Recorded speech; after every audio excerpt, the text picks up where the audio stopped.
నమస్తే, నేను Vamsi. Welcome to news chips. Israel Iran ఘర్షణ భారత్లో సామాన్యుడి జేబుకు చిల్లు పెట్టబోతుందా అంటే అవుననే చెప్పాల్సి ఉంటుంది. ముఖ్యంగా పెట్రోల్ ధరలకు ఇప్పుడే సామాన్యుడు బెంబేలెత్తిపోతున్నాడు. ఒకవైపు నిత్యావసర ధరలు కూడా ఎలా మండిపోతున్నాయో చూస్తున్నాం. ఈ నేపథ్యంలో ఆ రెండు దేశాల మధ్య ఘర్షణతో పెట్రోల్ ధరలు అమాంతం పెరుగుతాయనటంలో ఎటువంటి అతిశయోక్తి లేదు. సో ఏ విధంగా పెరగబోతున్నాయి, ఒక పెట్రోలే కాకుండా భారత్పై ఈ రెండు దేశాల మధ్య యుద్ధ ప్రభావం ఎలా ఉండబోతుంది, ఒక 4 అంశాలపై మన మీద ప్రభావం ఎంత పడుతుంది అనేది నేను మీకు వీడియోలో చెప్పే ప్రయత్నం చేస్తాను. మధ్యప్రాచ్యంలో ఇరాన్ ఇజ్రాయెల్ మధ్య నెలకొన్న ఘర్షణలు ఇప్పట్లో ముగిసేలా అయితే కనిపించడం లేదనేది మనందరికీ తెలిసిన విషయమే. ఇరాన్ దాడి తర్వాత ప్రతీకారం గురించి ఇజ్రాయెల్ ప్రధానమంత్రి నెతన్యాహు స్వయంగా కొన్ని కీలక వ్యాఖ్యలు చేశారు. ఇరాన్ పెద్ద తప్పు చేసింది, దీనికి తగిన మూల్యం చెల్లించుకోవాల్సి ఉంటుందని కూడా అన్నారు. దీన్ని బట్టి మనం ఏమర్థం చేసుకోవాలి అంటే యుద్ధం నెక్స్ట్ లెవెల్కి వెళ్తుందనేది క్లియర్గా తెలుస్తోంది. అంటే సెప్టెంబర్ 30న ప్రధానమంత్రి నరేంద్ర మోదీ కూడా వారితో మాట్లాడారు. ఆ తర్వాత మన ప్రపంచంలో ఉగ్రవాదానికి చోటు లేకుండా చేద్దామని కూడా ఇద్దరు నేతలు చర్చించుకున్నట్టు తెలుస్తుంది. ఇలాంటి పరిస్థితుల్లో ఇరాన్ ఇజ్రాయెల్ మధ్య నేరుగా యుద్ధం ప్రారంభమైతే భారత్పై పడే ప్రభావం ఏంటి అనేది తెలుసుకుందాం.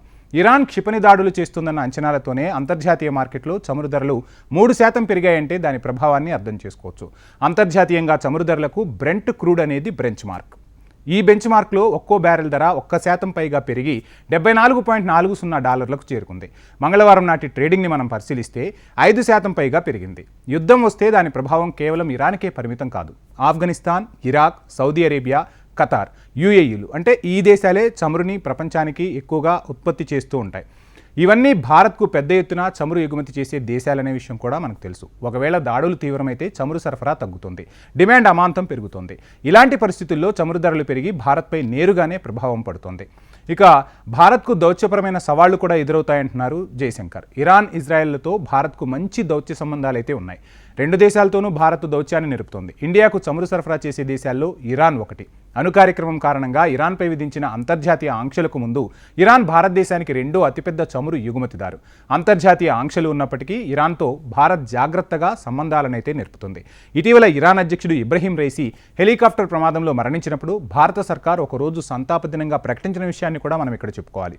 మరోవైపు ఇజ్రాయెల్తో కూడా భారత్కు దౌత్య సంబంధాలు ఉన్నాయనేది సుస్పష్టం. ఇజ్రాయెల్ 1948లో ఒక దేశంగా ఉనికిలోకి వచ్చింది.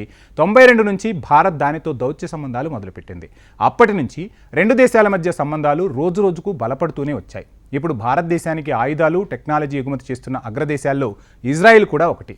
ఇరు దేశాల మధ్యలో దౌత్య సంబంధాలను బ్యాలెన్స్ చేయడం భారత్కు సవాలే అని చెప్పాలి. ఇప్పటి వరకు ఈ పని చాలా అద్భుతంగా చేసింది భారత విదేశాంగ శాఖ. భారత దౌత్యం గత 10 ఏళ్లలో ఎక్కడా కూడా ఒకవైపు మాత్రమే ఉండేలా నిర్ణయాలైతే తీసుకోలేదు.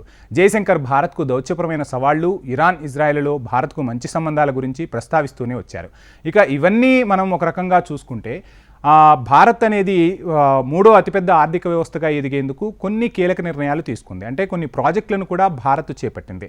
ఆ ప్రాజెక్టులు ఏ విధంగా ముందుకు వెళ్ళబోతున్నాయి, ఆ ప్రాజెక్టులకు సంబంధించి ఇరాన్ ఇజ్రాయెల్ సహకారం ఏ విధంగా ఉండబోతుంది, అంటే ఇరాన్ ఇజ్రాయెల్ రెండు దేశాల మధ్య యుద్ధం ఎక్కువగా జరిగితే, అంటే ఎక్కువ రోజులు యుద్ధం జరిగితే మనకు వచ్చే ముప్పేంటి అనేది కూడా మనం ఖచ్చితంగా మాట్లాడుకోవాల్సిన అంశంగానే చూడాల్సి ఉంటుంది.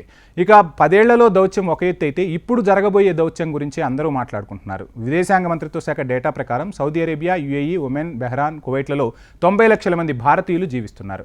వీరిలో ఎక్కువ మంది అంటే దాదాపు 35 లక్షల మందికి పైగా యుఏఈలో ఉన్నారు. సౌదీలో 25 లక్షలు, కువైట్లో 9 లక్షలు, ఖతార్లో 8 లక్షలు, ఒమెన్లో 6.5 లక్షల మంది, బెహ్రాన్లో 3 లక్షల మందికి పైగా భారతీయులు ఉంటున్నారు.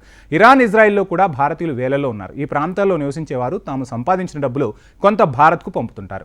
భారత రూపాయితో పోలిస్తే గల్ఫ్ దేశాల కరెన్సీలు బలంగా ఉంటాయి. దీని నుంచి కార్మికులు ప్రయోజనం పొందుతారు. బెహ్రెయిన్ దినార్ విలువ 222, ఒక ఒమెన్ రియల్ విలువ 218 పలుకుతుంది. దీనివల్ల ఏం జరగబోతుంది అంటే విదేశీ మారక నిల్వలు కూడా భారత్కు తగ్గే అవకాశం ఉంటుంది. అదేవిధంగా కొన్ని ప్రాజెక్టులు కూడా మనకు ఆగిపోతాయంటే అవుననే సమాధానం చెప్పాల్సి ఉంటుంది. వీటన్నింటి నేపథ్యంలో భారత్ ఏ విధంగా అడుగులు వేయబోతుంది, ఈ రెండు దేశాల మధ్య యుద్ధం జరగకూడదు, మనం అభివృద్ధి చెందాలి అంటే మనమనే అభివృద్ధి చెందడం గురించి పక్కన పెడితే ప్రపంచ దేశాల మధ్య యుద్ధం అనేది ఎప్పటికీ శాశ్వత పరిష్కారం కాదనేది అయితే భారత్ చెప్తుంది. చూడాలి మరి మన విదేశాంగ శాఖ ఎలాంటి నిర్ణయాలు తీసుకుంటూ సమస్యను అధిగమిస్తుందో. ఇది వాటి news chips. Please subscribe HM TV.